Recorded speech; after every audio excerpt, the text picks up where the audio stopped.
You're listening to the Comic Crusaders podcast. I am your host, Al Mega, CEO of Comic Crusaders and Undercover Capes. In this show, I'm sitting down with creators from all walks of life to talk about inspiration, process, the lessons they've learned, and a whole lot more.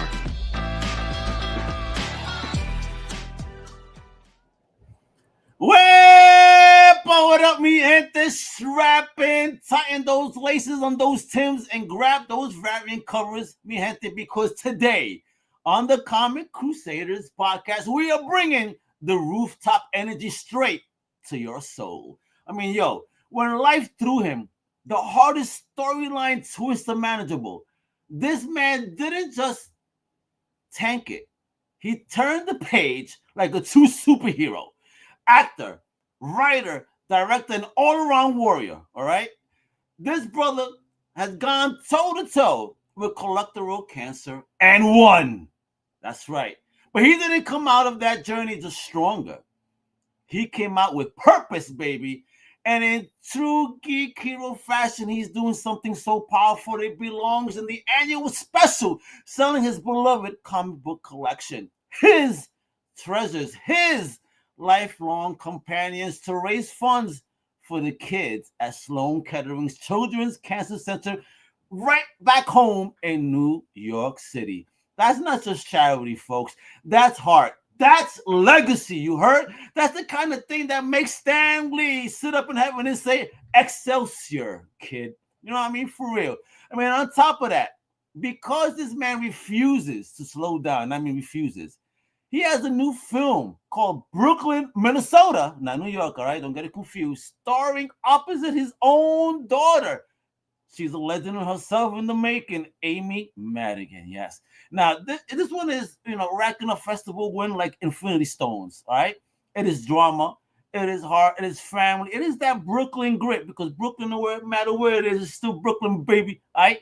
Now, this one is special, just like today's guest, all right? So, ladies and gentlemen, creators, crusaders, and all my weapon warriors, you heard, make noise like the 7th train rolling into Queens at rush hour for the indomitable, the inspirational, the unstoppable Erik Jensen, baby. How you doing? Hey, there's Lothar. Hey, how you doing, Al? I'm doing fantastic. How are you? I'm doing good. Considering it's been quite a couple of years, but I'm feeling fine. Still telling stories. I just finished writing a television show today, which I'm pretty happy about. Turning it over to my partners for a look-see. My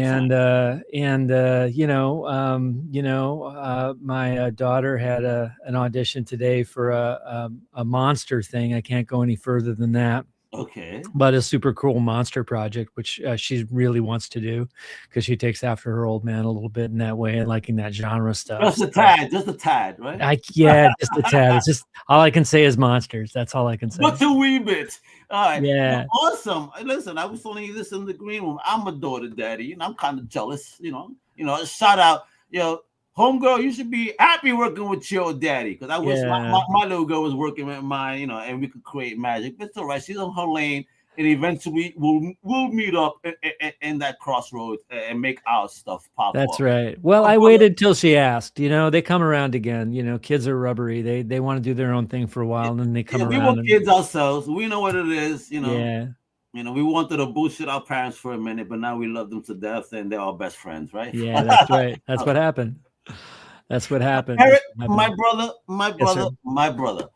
When life hits you with this wild real life boss battle, what was the panel that flipped the switch inside you and made you say, nope, I'm not a background character, and I'm going to be the hero of this effing arc right now? Well, just long story short, my wife and I are filmmakers, writers, and directors. I've been fortunate to be on shows like Mr. Robot and Walking Dead, and I see you. I love Mr. Robot, man. Yeah. And Walking Dead, all that shit. But you've been in some of the shows that I just love, man. And then really, back, I'm like, oh shit, Look at this dude. I'm talking to him today. Yeah, you are a big boss, bro. Yeah. I'm some pretty good wallpaper. You know, I played Thurman Munson in The Bronx is Burning opposite John Turturro. Like that was like heroic, amazing adventure to be on. To portray him was an honor. So I've been very lucky in this career, and as things got luckier and luckier, I also realized that there were ways that I wanted to branch out. So we started making our own work for theater and for film and for television.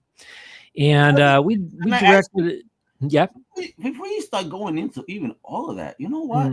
Like when did you know you wanted to even do this? When you were but a wee laddie, let's say. I mean, like when did the bug bite you and you say, I want to do this? Well, I met my gorgeous wife. I mean, I married up, dude. Like she was on a date with a best friend of mine, and you sly dog, you! Oh my gosh!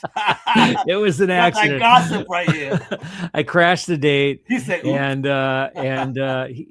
went to the bathroom, and he came up to me and he's like, "Dude, you need to step off." And I was like, "What?" And he's like, "There's this energy between you guys. I'm trying to impress this girl. You need to get out of my restaurant and step off." And I was like, "Well, I just came for the free beer." And he's like, "You got to go." And so I started to leave, and she came out and she said, "Oh, I wanted to see that play you were in." And I was like, "Well, here's my number." Yeah, baby. My number.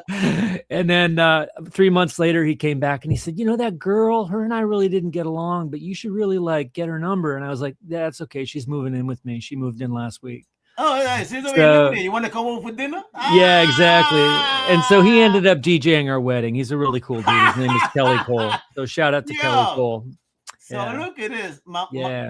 You saw the love of your life apparently with your homie, and the next thing you know, your homie's the one DJing your that's wedding. right. Holy and so we set off on the road. A friend of mine had done something called the Laramie Project, or was working on it, and Jessica and I went to a death penalty conference together, and we set out on the road to interview 40 on the phone, 20 exonerees, 20 death row exonerees in person, people who've been sentenced to death by the state and then later released by the state for crimes they hadn't committed. And it was a very intense series of conversations, holding stories like that is intense. The anger and or the sadness. And all of the good humor too. That's the other thing. I expected exactly what you're talking about the whole time. I want to be angry, you know, like sit with anger, but a lot of people like were blessings to God that they were out, and a lot of people worked really hard to get them out.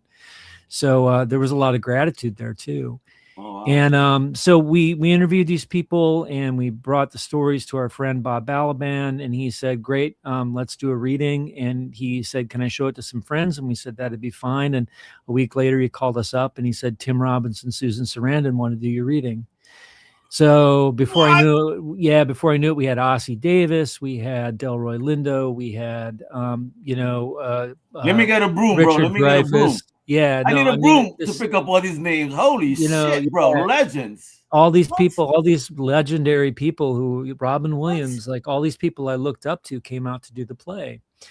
And we ended up raising a bunch of money for the people whose stories appeared in the play. How did that feel to you, though? I mean, again, I'm pretty sure, you growing up, you were a fan of a lot of these people growing up, and now you create something and they want to take part in this. Like, how did you feel? What was that initial feeling like?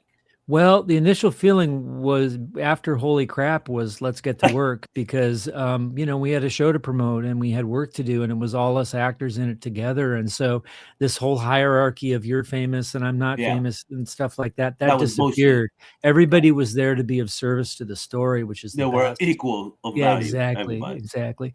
So that started our writing career. And so we started doing stuff like that. And then we interviewed Iraqi refugees during the war. We interviewed. I mean, did you go to Iraq or we went to Jordan, where they were escaping? You went to wow. Yeah, so you traveled for this. You really do, baby. And that play was called Aftermath. And then we did another play about the pandemic during COVID. We interviewed frontline responders here in New York: doctors, nurses, ambulance drivers, janitors, about their experiences in the hospital, because the word wasn't really getting out. And so we made an online play about that, since nobody could go to the theater. An online play? What was that like? It was pretty groovy. It was a combo of TV and play. It was like really like it really worked pretty seamlessly. I was very happy with the Were you able to have the cast with you, or were you all in separate We were all in separate rooms. It was like doing a TV show from separate places. We had people all over the world. We had a guy in London, we had a guy in LA, we had like 6 people here in the New York area, we had somebody upstate, and all of those actors worked together to make the stories weave together. And it was about something like 85 or 90,000 people tuned in to see that. What? Yeah, it was a big deal. Yeah. Check this out, man. Well, it was because it was. I mean, yeah, no, it's not available right now, but I'm sure it'll get on the air again for a fundraiser or something like that. Or I'll send you a copy of the script if you want. You love doing fundraisers. I see you, man. You love helping. I mean, can you being of service is the best. What led to that? Like being of service? Because that's one thing. Listen, I enjoy helping others. As much as I can. Just because why not? We're here for a reason, right? And right. Another and brotherhood, sisterhood, whatever, Well, I know my own story. My own story is boring to me. I'm more interested in where other people are at and how they can help them. I know how to help myself. But when people are on the rocks or when people feel unheard and they need an amplifier, I'm there to be a conduit for what they deserve, which is a loud voice. And I'm proud to be able to do that. The best job that I can do is to get out of the way of a good story and just amplify it. That's my job, So then we did one called Coal Country, where we interviewed the families of 29 coal miners who were killed in an avoidable coal mine explosion. We did that with Steve Earle, who did he's a Grammy-winning country star. He did all the music for it that weaved in and out of the show, so that was cool. Nice. And then along the way, we directed a movie based on my wife's book called Almost Home about homeless kids in LA. And then it came up that we had a daughter, had a kid. I was doing a bunch of TV, did CSI, blah blah blah, and then before I knew it, I had a brain aneurysm that almost took me out. What? And it almost killed me. Wait. Were there any precursors? No, no signs at all. No twitches, no nothing. Yeah, nothing. It was just out of nowhere. Yeah. 50% of people who get this, it's called a subarachnoid hemorrhage, and 50% of people who get this die instantly. And then of the 50%, 50% who survive, only 20% don't have any physical or mental problems afterwards. And I was that lucky 20%. So I came out of it like new, but with a new sense of purpose. I wanted to write stories now that were more personal, less about other people and more about the people in my circle. So we, with some friends, we conspired to make a film called Brooklyn, Minnesota. It's a story of a dad and a daughter who the mother has died, and the dad's a widower, and his parents, he's told his daughter that his parents are dead as well. So it's just the two of them safely ensconced in Brooklyn. And my daughter, Sadie Jensen Blank, acted opposite me in it. We wrote it with our friend Hanshan, and before we knew it, we were in Minnesota filming with Amy Madigan, who plays Aunt Gladys in Weapons. So she's a powerhouse, She was in Aunt Gladys, Field of Dreams. Aunt Gladys. That she needs to be like the scariest lady of the year. Yeah, definitely. I think she deserves an Oscar. I think she really went all out, man. She fucked me up in that movie, bro. I was looking forward to people like dressing up as at Comic-Con. Totally. She's the perfect cosplay too. Totally. Yeah, she's an icon now. Fuck that. Yeah, no. She was in Field of Dreams. She was an icon to me before, but now it's double. Oh yeah. Especially once you hit that horror scene, baby. It's but we went off to Minnesota. We shot the film in 26 days. About day 24, though, I had a problem. I noticed there was some blood in the commode in the toilet. There was a lot of blood. And I pointed it out to my wife, and we said, well, let's go to a doctor when we get back to New York. And we didn't tell anybody in the cast or crew that had happened. We finished up the film. We went back to New York, and 2 days later, I was told I had stage 4 colorectal cancer. Damn, brother, that must be so scary, man. It was scary. I was afraid I was going to die, and the doctor. This is now two things that have. Jeez, bro. Yeah. I was angry at God for a while. I'm not anymore. God's been carrying me through this. He's been saving me. He hasn't been. It's not the Old Testament kind where he's throwing lightning bolts at me. He's the Old Testament, perseverance, strength. Yeah. So anyway, this was the big test, and once I got diagnosed, our producer Michael said, "Well, of course we have to stop editing. We can't edit the film." And I was like, "No, I'm going to do chemotherapy, and we're going to edit. We're going to make this beautiful story, and if it's the last story I ever make, I want it to be the best thing I've ever done." So I'd do chemo in the morning, and then nap for a little bit. My daughter dragged me downstairs where our editor had set up his editing thing down in our office. And I'd sit in a chair under a blanket and we'd edit for 6 hours. And then I'd go back up and go to sleep and do the same thing the next day. And we managed to get a film edited together. And it's turned out that it's really touched a lot of people. And it's won all these awards and audience awards. You know what we're going to do right now, right? What are we going to do? What are we going to do? I got to add this trailer to this stage. And like, people are pretty sure curious. The way you just described this. And all right. And is that's your little girl right there? That's my daughter, yeah. She just turned 16. Yeah. Well, happy birthday right there. And let's get it done for you. Check out this dope trailer. All right. Sweet. I appreciate that. More. Absolutely. Then we're going to talk about something else for my comic geek. Because my man is something else. Oh, my gosh. All right. But all right. Let's get it done. Let's go.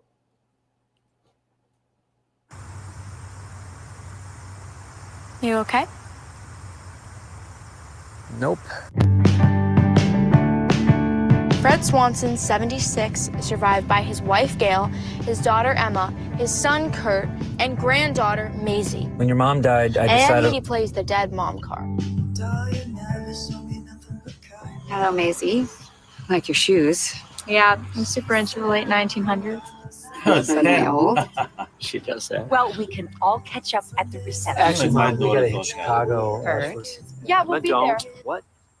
Yeah, we'd be delighted to come. Oh, good.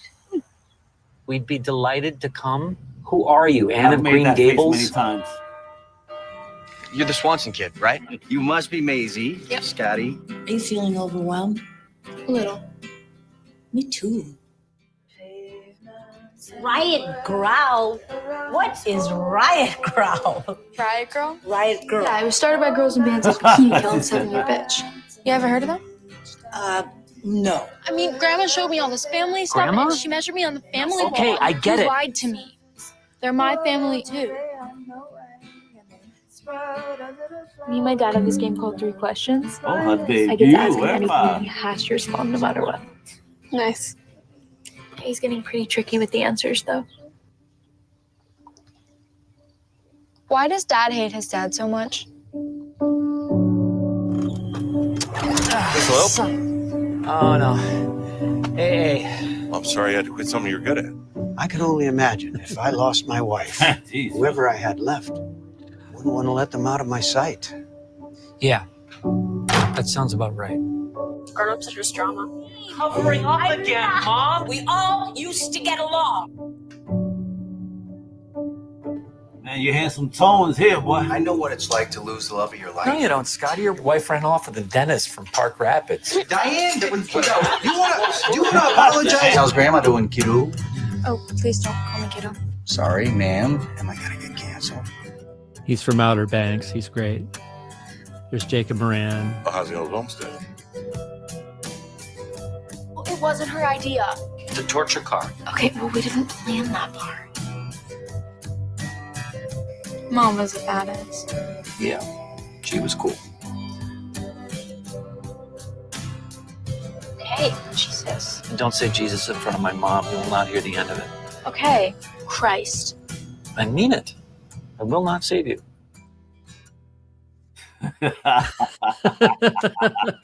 Isn't she a good little actor? Isn't she the best? Yo, she really, she's very emotive. Like, she's in the role. She's got some young Julia Roberts energy there or something. I don't know what's going on with her. And again, nice this drama. No, I mean, dude, something special here. I see. Yeah. Popping and we're popping, and not just her, but you too. I mean that face you made there again. Hey, that's enough, Althea. Hold on, sorry about that. Althea wants to be crazy today. Althea wants to be crazy. Hey, cut it out. Cut it out. Althea wants to eat. She wants to attack the delivery guy. She loves the delivery guys. She just doesn't want to attack him. She wants to lick him. It's an Amazon delivery package. She wants to say thank you in a nice way, but exactly. But yeah, no. So that was the movie, and then over the course of a year and a half after the movie was done, I was getting all these surgeries and stuff, and they cured me, and so I was very grateful about that. You're out of the situation now completely. Yeah, well, it's I still got to get scans every month, so it's like touch and go, but as far as we know, we're good so far. And then I decided during it, I needed something to do because I was writing and stuff still, and we were editing the film, obviously, but that can't fill a whole day. Of course. And so, and I'd acted in a couple of things. A couple of friends gave me a couple of acting gigs too, but I decided to go through my comic collection and alphabetize it. Then about halfway through alphabetizing it, it's like 3,000 books. Yeah. I was like, some of these are probably worth something, and Sadie doesn't want them, and God knows that, we don't really need the money because we're fortunate and we are having good fortune, and we had a lot of help from a GoFundMe during our cancer journey. And I was like, why don't I look at the best ones, and why don't we donate a portion of the proceeds to Memorial Sloan Kettering Children's Cancer Center? Beautiful. And so we've raised about $1,500 so far, going in small dribs and drabs. I'm not a multimillionaire, but I'm doing what I can. But if people are into comic books, they can go to Dr. Edwards Emporium. They can go to my comic shop where I have all the individual comics. We're doing this, man, because again, you got effing gems on this shit. Let me put us in what am I over here? Yeah, I got a complete series of 9.8 Secret Wars up there. I mean, you see this? Absolutely. I mean, let's check out just some of the newly listed stuff. I mean, my man got a whole graded Command run right here, 1 through 59. You hear this, folks? Graded. Yeah. Dude got Eternals 1 through 19. Graded. Next Man, which what's in there. Next Man, if you're a fan of Hellboy, you know what's in there. Yeah, that's got that first Hellboy appearance, and John Byrne, and these are all 9.6s and 9.8s. The Next Man. Yeah. And then you got that. Listen. I love this effing character, Omac. You like Omac? I like Omac too. I love it. I love the whole concept. And again, this was supposed to be the future of Captain America. That's right. right. Marvel wasn't going for it. You know what I mean? Again, how ahead of his time was Jack Kirby that my man created a soldier that could download anything. This is like pre-Matrix, dude. You know what I mean? Definitely. And it's a mid-grade run, but it's still really worthwhile for people to pick up. There's affordable stuff here too, in addition to stuff that's a little higher. You got some amazing adventures, yo. You got the Forever People run 1 through 11. Ooh, you know what's in there, folks? Now 1 through 11. Come on now. This is my favorite. Jack Kirby's New Gods. I'm a big Jack Kirby nut. Yeah, 1 through 19. That number 1 is valuable too. Don't make me sad. I had all of this, but when I was married, wifey not working, COVID times, and I had to sell things, Yeah, I'm sorry I wish about I that. still had them, listen, but my life would have been a little bit different right now. Yeah. But it's okay. God is good. I had that for a reason at the time, right? That's right. Yeah. It's you got authority, baby. Yeah, I got a good run of Authority 1 through 10, and the Demon. You really are a Kirby fan. I'm a Kirby nut, man. You got the core Kirby right here when it comes to that Demon, Eternals, Omac, fucking Commandy, and New Gods, and Forever People. And listen, folks, he even got Mr. Miracle, dude, right here. All graded run, folks. You see this? And listen, jump on all these Jones right here. This goes towards a good Listen, the links are there, right there, right there. All right, they're also in the show notes. So be playing around. It's also going to be live on the website where you can just go ahead and click. And look at this. Yeah, click around, see what you got. I take offers, so and it's all, and like I said, after I pay my assistant and some expenses, then a generous portion of those proceeds go to Memorial Sloan Kettering. So it feels like giving back, Look at that, folks. Which is the point. That Hellboy that's in there is my favorite. This was a hard series to give up because Next Men. I'm a big John Byrne fan too, and Next Men was hard to give up. And listen, it came from an era where these weren't too easy to find when they were coming out either, because it was the whole image revolution. And I know the indies were hot, but they really weren't trying to pop these off too much.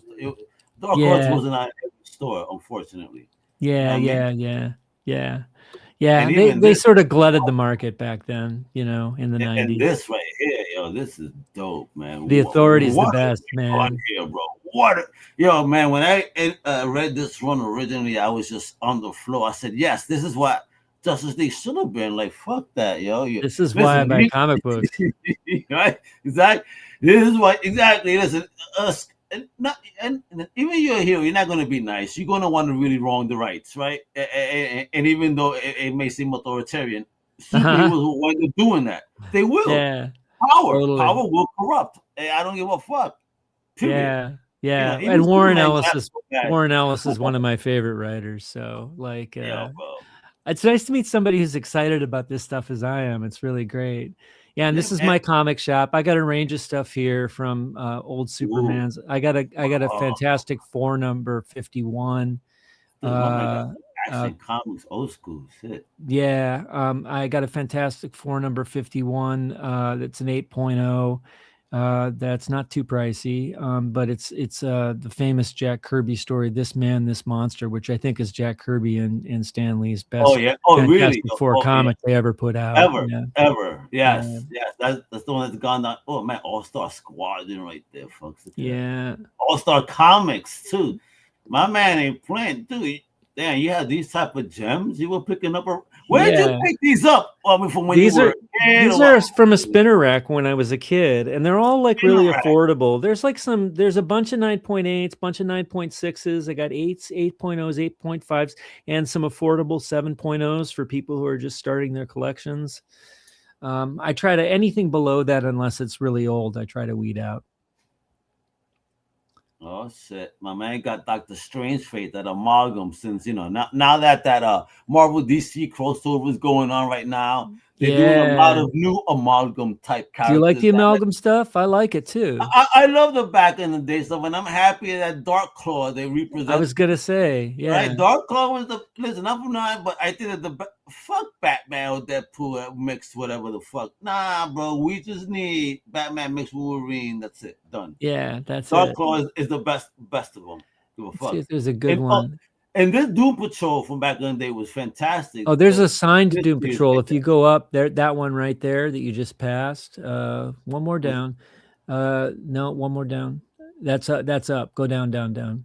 Wrong direction. Right there. That's signed by Grant Morrison. Oh, man, Grant signed that? Yeah. I met him in LA and asked if he would sign my book, and he signed it. And we talked for a little bit, and I said, "So what are you doing in LA, man?" And he said, "Magic." Yeah,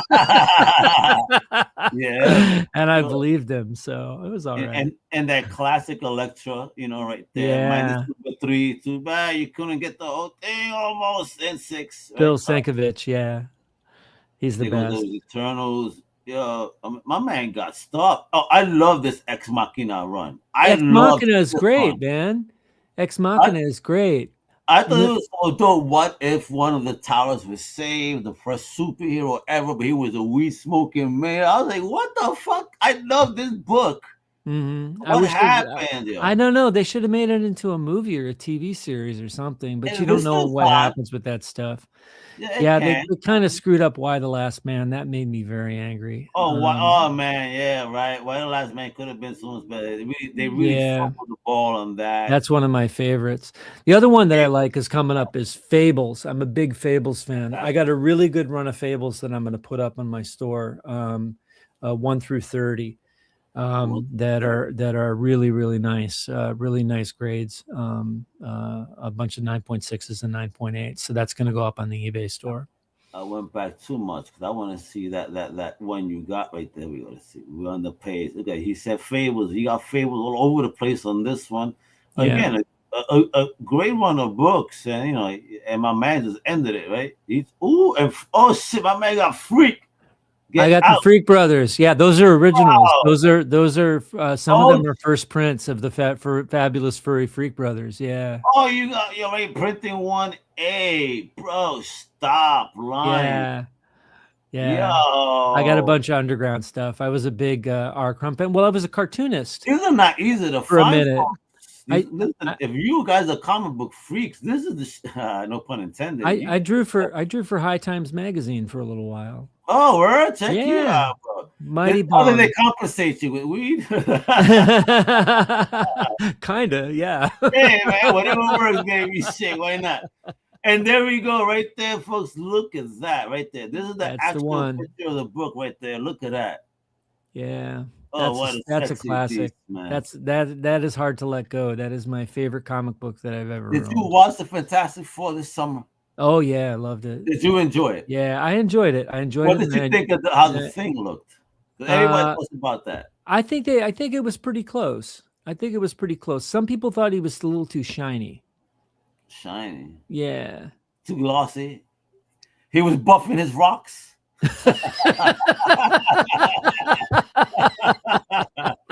Oh man, I loved the Superman. I love James Gunn's Superman too. Oh, I love that movie too. Like, listen, people don't get it. Superman is supposed to be that dude that is positive and yo, what up, Godfo was popping, baby. Salute. Hey, Godfo. Yeah, and get into this, Godfo. You want some dope books? Like, look at this. Doom is hot right now. Like, look at this cover right there. Yeah, that's nice. That's a nice one. Oh, and the sign too. Yeah. Ooh. Yeah. And it has the classic bend in the middle because kids back then they used to roll it up in their back pocket. Yeah. I love it. That's a beautiful comic. It's hard to see that go, but I love these guys. There's a good Silver Surfer. Cover, man. I mean, come on, bro. Yeah, you can't beat that. This was Stan Lee's love, if you will, when it came to his characters, really. So well, when it was affordable, and I still have a bunch of it, I used to collect Jack Kirby art. When you used to be able to get it for $100 a page at conventions and stuff. So I held on to some of that. Back when we were young men, my friend. Back when we were young. Yeah. Holy shit, bro. Stop playing with me, man. Like I regret. Oh, that's a pretty low grade. I should put that up for auction. I don't like having 6.5s up there. No, but it is like a dope cover from back. It is a dope cover. Yeah, I'm in love with that cover. Look at that. Look at that. That great uses of the John Byrne again, I think. Oh, a beast. I mean, it was his run on Fantastic Four. Yeah, John was always just a beast. I'm just gonna be skipping letters over here and see what you got, bro. Phantom Stranger. Somebody's been wanting that one for a while. They keep poking at it, but they won't commit. They won't budge. Yeah, they won't commit. You know what? It's Christmas time. They wait for their bonus. Yeah, right? Yeah. It's coming in a week. They need their Christmas bonus. Yeah. Oh, Omega the Unknown. Yeah, Omega the Unknown. That's a flash from the best. Omega Men. Here, look at this. I got something to show you. Check this out. Let's get you. See that? Oh, nice. Look at that. That's my cover for Omega Men number 17. Tigor right there. Yeah. Oh. Yeah, he keeps me company. I love it, man. Love it. There goes the OMAC right there again, folks. Man, this is a fun book, bro. So fun. Nova, Nick Fury, Nexus. Oh, man, Nexus, bro. Yeah, I love Nexus. Steve Root is great. I still got that. The first appearance, Titans, of course. I mean, look at those covers right there. When it was Tails and then the Teen Titans, New Teen Titans, whatever. Yeah, the painted covers were super interesting. Right? Fire. You ain't playing, bro. Yeah. You got some fire stuff on this month. I also got man, I remember how hot this book was when it first came out. Prophet. Which book is that? Prophet. Remember Prophet? Oh, Prophet. Prophet was supposed to be a big deal. Yeah. Yeah, when it first came out, this shit was like the hottest shit, and it had and then when Platt started doing, he started doing the art on Prophet after a minute, right? Platt. I think so. Yeah, I think so. I could be wrong, but I think so. Yeah. And the failed new universe. New universe, yeah. Like the only motherfucker to survive out of that shit was Starbrand. I'm wondering, is Starbrand still in comics? Yeah, yo, that's good. They actually still and I think they actually brought back DP7 for a little bit in the run. Oh, that's cool. That's cool. That's cool. My favorite was Strike Force Morituri.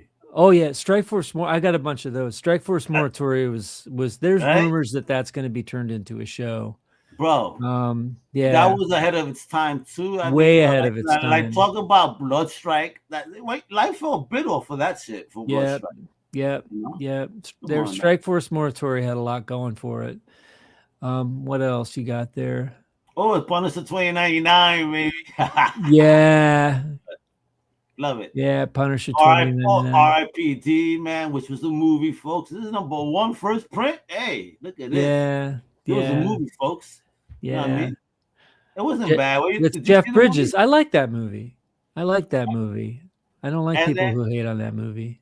And then you got Ryan the Future Force. Wow. Yeah. Those I got from a local deli. They were second sale comics. They were comics that hadn't sold at the comic shop. There's Roach people Mill, didn't understand Valiant. Fish Police. Ooh, yeah. There's Rom. Yeah. Wow. Did you have the toy as a kid or no? Yes, I had the toy. That's a 9.8 actually. That Rom is a 9.8. Yeah, I think they're going to do something with that. I think the rights merged and they can do something with that again. I had the toy. Yeah. Hopefully we got a nice, very posable figure. That's what I want. Yeah. I had a $6 million man too. Did you have one of those? Oh, no, but my ex-wife's cousin has one in the box. He's a toy collector. Whoa. And when I visited him, in the Carolinas, he goes, Al, let me show you my collection. And I walked into a closet. I'm like, it was Toys R effing Us, bro. Wow. I mean, and he's showing me OG stuff. And then he goes, come to my bedroom. And under his bed, this MFR had every video game system still in the box. Are you serious? Yes, I'm like, bro. Yeah, the 2600 in here. So he had everything, and then he had an open old school, the 7800. So he goes, "Wow, here, I'm gonna gift you this here. Here, so I'll show you something. Give me one. That's nice of him. An open one. But here, I'll show you. I'll show you something cool. This is, Neil Adams, right? Of course. Well, Neil Adams drew the cover for my graphic novel that I wrote called The Reconcilers. Yes, I wanted to ask you about that. Your first comic book, right? Yeah, I co-created it with a couple of good friends of mine, and we had a real nice time making it. But they made me the writer on it, and it's 96-page graphic novel that's basically got a little bit of rollerball in it. Got a little bit of Old West taking over a gold claim kind of thing. Big guys against the small guys. It's fun. Yep. Oh, there's Saga. That's hard to get. Yeah, even in an 8.0, that's hard to get. Oh yeah, man. So, no one expected this to be what it was. No, when it dropped, and I read it when it first dropped, and sadly I let it go. I had this shit too, and I had to let it go. Because of who the writer was, I said I'm gonna pick it up. It's fucking Brian K. Vaughan. Yeah. So, and I dug it, and I gave up on that. Now, Crystar, my first comic book ever is Crystar. Are you serious? It's up on the wall right there. You got the figure? No, I gotta get the figure. But that is my very first still on the wall. It is tore up, man. Oh, but, it's well loved. Yeah, but it was my first. I bought I went to since you're from New York, I went to a comic book store called Royal Collectibles. I don't know what that is. Where is that? Metropolitan Avenue in Queens. In Queens. Okay, cool. Yes, the Metropolitan Avenue, Royal Collectibles. Check out that shop, man. I happened to walk in there and they had like $1 sale. Bro, yeah. I bought the whole run for fucking $10. Wow. I was like, I have to. You know, now I have my number 2 once again in mint condition, you know. I like that guy named, I think it's Ogiodi or Geode. He's half lava, half crystal. He's like the kind of guy who tries to keep the peace. Yeah. I like that guy. Oh, Savage Dragon. Not his first appearance, because again, everybody, you know, and I had Savage Dragon's actual first appearance in the Yeah. I had to let so many things go, my friend. But look at that. You got some good ass books. It's called The Secret Defense. I remember when this book came out, so much hype. Pre-internet, folks, because there was a nice cover of foil, right? Yeah. The Beyonder. I love that. Look at this guy, bro. He got some dope folks, man. You got Seven Soldiers of the Victor. What a great that's Grant Morrison again. Yeah, Grant Morrison has really like grown as a writer. At first I didn't quite take to him, and then I really got into him right around his X-Men run, Riot at Xavier's, when he was working with Frank Quitely, who I really like a lot too as an artist. Yeah, I like that team a lot. I like that team a lot. And look what he has here. That's actually a deal right there, baby. That X Factor. I love these. And then boom. Look at that, folks. You know what that is, folks? Come on now. That's the first appearance. Yep, you got 5 and 6. You gotta get both though. Yeah, I know. You gotta have both. This is the actual first appearance, but this is the one most people recognize because it's a cover appearance. Sure, that's right. You know. Oh, you got more lore than I do. Check that out. Yeah, because at the end of the day, think about this. Like, and this is the argument. You know, let's talk about this. Let me see how you feel. Okay. Wolverine's first appearance, is it 180 or 181? It's the one where he's on the cover with the Hulk. No, because it's 180 to me. Because he shows up in the last fucking page, head to toe. You see him. You're right. It's 180. It's 180. For me, it's 180. But people, because again, the cover appearance. Oh no, this is the first. No, folks, you got it wrong. They really need to put that codified, because again, like, how would you call Darkseid's first appearance and what was it? His first full body appearance was completely it was in Forever People. Yeah, but the first time seeing him was someplace else in a Superman comic, Jimmy Olsen's Superman. Oh yeah, that the first appearance. Right. But all we get is his head on a TV screen in one panel. Right. No, that's just, what would you call that? That's not even a first appearance. That's I'd call it a cameo. I call it an appetizer. A first cameo, yeah. Like a first cameo. So you only see his head. But 180 is the first full body appearance. Folks, what do you think, folks? Come on, man. We got to make 180 actual like this. X Factor number 5 is actually the first appearance, and this is, you know, his first cover appearance in there, and where we get more like of the mytho, right? Yeah, that's right. But I mean, X Factor was a great one. I like when that came out. I mean, yeah, X Factor was good for the youngsters. I'm a big fan. I was of course raised during the Claremont run on X-Men, so I got to see all the good stuff. Yeah, man, this follows the mutant storyline when Angel lost his wings, right, and all this. You see this, and then who he comes back as. Oh my gosh, yeah, bro. I mean, look at my man. You have a deep ass X Factor run. Oh, there you go. There you go. Yeah, it's a good one. Yeah, man, beautiful, man. I mean, what did you think when they changed them from Angel to Archangel back in the day? You know, I had mixed feelings about it but I guess Angel needed to change. He needed to have a challenge. I like the idea of a fallen angel. I wish they'd gone darker with that. Okay. But I mean, they went pretty dark. You know, and you know, but there's a lot of superheroes who have a lot of metal on them and stuff like that. I always liked the fact that Angel was organic. That's my favorite Angel is the Angel I grew up with. Gotcha. Got like the Defenders with the wings and shit. Yeah, Defender's Angel. Yeah, definitely. Remember him? That was a great version of him. You know, we got something a different look outside of X-Men. Yeah, definitely. You know, the writers were able to play well with him. Oh man, then we got, you know, when this team started changing, right? We got Strong Guy and everybody else. I mean, that's when I really fell off the squad, yo. For real. Yeah. Not that I hated them, but it just, I don't know, changed too much. The bigger the muscles, the less interested I was. You know, I was really interested in, you know, because at its core, X-Men and Teen Titans too are about like teens discovering their power for the first time. Yeah. And when you veer from that, you know, that story, it gets a little overpowered. OP, as they say in the video game world. Yeah, man. My man got good eats. He even got X-Files, man. X-Files even, bro. He ain't fucking around. You got X-Force. What card you got in this one?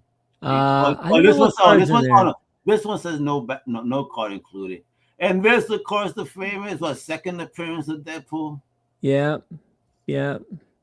Nice second appearance that people love. That's what that's known for. I mean, and look at that cover. I mean, back when the art, this is the Sideways book, right? That the whole book that's the Sideways one. Yeah. I mean, what do you think about that gimmick when it kind of had me annoyed? I mean, it was cool, but it got me annoyed. Well, as a layout guy, like as a you know, having been a comic artist for High Times and drawn most of my life until I started acting, I appreciated the experiment. Yeah. But it's just not the way to read a comic book, I don't think. Yeah, man. Don't do this to me, bro. I like big splash pages though. You know. Yeah, give me a splash or 2-pager, but don't give me this whole Sideways experience. Oh, look at this cover. I love that. That's a great cover, yeah. Mad Terminator-ish. Love it. Yeah, I got a couple of those. Yeah, but I mean, look, my man not playing got the X-Force all over the place. Yo, man, I did, and then here we go. Oh man, the classic X. Yo, when this came out, man, yo, how wild was your community back then when this X-Men came out? Did you have geek friends? We waited in line for that. Yeah. You waited in line. I did. Yeah, I did. Right. I had geek friends. I had this kid named I think his name was Steve. And him and me in Moorhead, Minnesota, which is a little tiny town, far in the east, cold parts of Minnesota. But we had a single comic book store, and because it was a college town, and we would go there and wait on, I don't know what day the comics came, Tuesdays or Wednesdays, and just like, you know, get our 30 comics that were, you know, 25 cents or 40 cents a piece, you know, from shoveling money. Snow shoveling money. He says snow shoveling. Well, you have to work for comic books, kids. Yes, you had to work for your comic books. Yeah, I don't work for mine. I had to babysit for mine. For real, I had to babysit my brother. My mom said, "Listen, I gotta go out. If you watch your brothers, I'll get you 2 comic books." Said, okay, deal. Oh, that works. And then listen, I trusted mom. She brought me fire again. Conan at 8 years old, Crystar, fucking GI Joe, Transformers. Like, bro, she was bringing me fire. I got a cool Conan thing here. I'll show you something. My man's about to show off and make me drool. He's gonna make me drool on something. Oh my gosh! What do you got? This is a Conan panel from the newspaper. Oh no, you don't. That's by Roy Thomas and Ernie Chan. What? So that's some pretty cool stuff. What? Yeah. Where'd you find that? I found it at a comic convention. You know, it cost me $5, and what? I don't know what the going price is on it, but I'm a big Ernie Chan fan, and I love Roy Thomas. This is from 1979. The Tribune Syndicate put it out. It appeared in newspapers all over the country. $5. Jealous. I've never ran into that bro. Yeah. Definitely different generations. I found deals, but god damn, you found deals. Well, I was young and sort of I think if it didn't do anything else, I think I would have been a comics art dealer or an antique dealer. know. I would have been good at that. I'm good at finding fascinating things and turning them over. Yeah. You got great books here, man. Thanks, man. And folks, again, you got to go to these sites right here. You know, the My Comic Shop, the site, you know, the eBay. I have them in the show notes. Please click away, man. For real, show support. I mean, and we'll get some money to Memorial Sloan Kettering Children's Center because, like, you know, man, fighting monsters is cool, but there's nothing better than beating childhood cancer. So we can do that. Yeah, together. absolutely. And you shops, I know you shops are looking for some shelf porn to entice your clientele. I mean, look at these collections right here. Yo, look at these collections. Like I'm just heartbroken because I was right up there almost. I almost had a whole Mr. Miracle. I had the complete New Gods. I had a complete Forever People. I had a complete Commandi.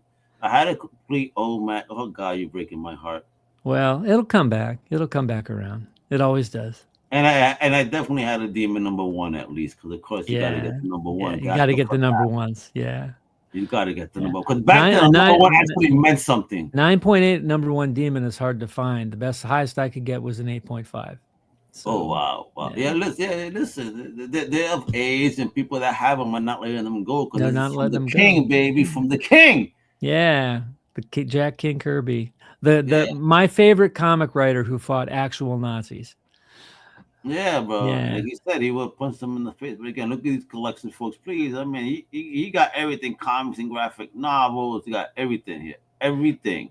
Hey, Al, it's been a really good time spending some time with you. Can we do this again? Oh, yeah, we're definitely going to do this. We gotta sell more. We got a lot of stuff to talk about comics and stuff like that. Comic books and movies and all this stuff. Yeah. I mean, and the fact that being a survivor. I want to get into even more questions about that because, man, like you are an inspiring. So if you have you here, you're smiling, you're having a good time, and you're showing your passion, and it's like all you've been through. You hear smiling folks. You see what I'm saying? Fuck everything, man. My man gone through it, and he here standing with a smile on his face, charging on, and you know what? And bringing light to the world like we all fucking should. That's what we gotta do. Like bro, like for real. Like you done TV, theater, film, storytelling. Like what medium feels like home to you more than anything else? Oh well, right now we're whichever thing we're working on is home. I love being a conduit for somebody else's words. I love being on camera a lot. I'm looking to do more genre stuff coming up. But right now we're working on a film that a couple of major Hollywood, they don't think of themselves as stars, but I have to, in order to describe the bigness of what we're doing, I have to call them stars.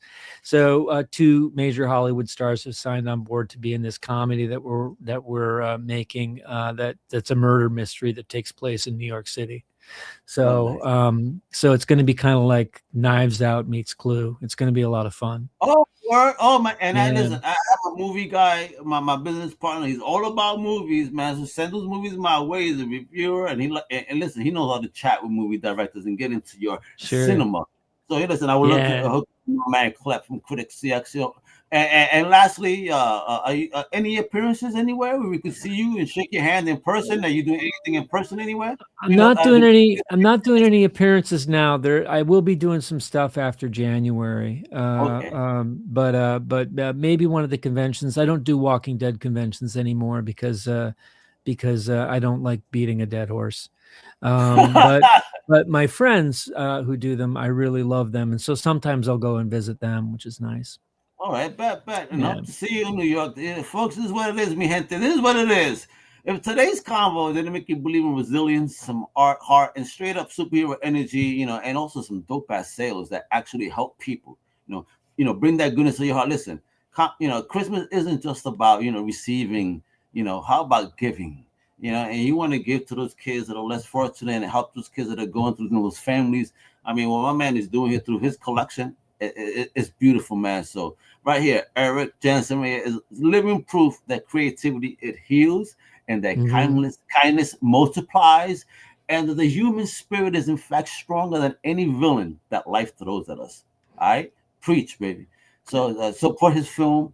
support the comic charity sale, support the mission, go show love, go donate, go share this man's story for real, because he's coming back. Because, listen, we just started, only really shared a bit. I really wanted to focus on the sale because it's Christmas time, and I really implore you guys, come on, man, let's do something good. Before we go, these are the links. Let's do some good. Let's help these kids out there, show some love. My man here is championing this. He's a warrior. So, let's be warriors with him and crusade for this. All right? You know what it is. So I'm Al Mega with the amazing Erik Jensen. And Al, you're just the greatest. You made my night. But you're the man. And my Crusaders, yeah, you know what to do. You know what the mission is. Hasta la próxima. Thank you for listening to the Comic Crusaders podcast. If you like the content, please subscribe and turn on notifications. Also, please visit comiccrusaders.shop and our extended podcast family over at undercovercapes.com. And also, make sure to download the Comic Crusaders app on the Google Play Store today.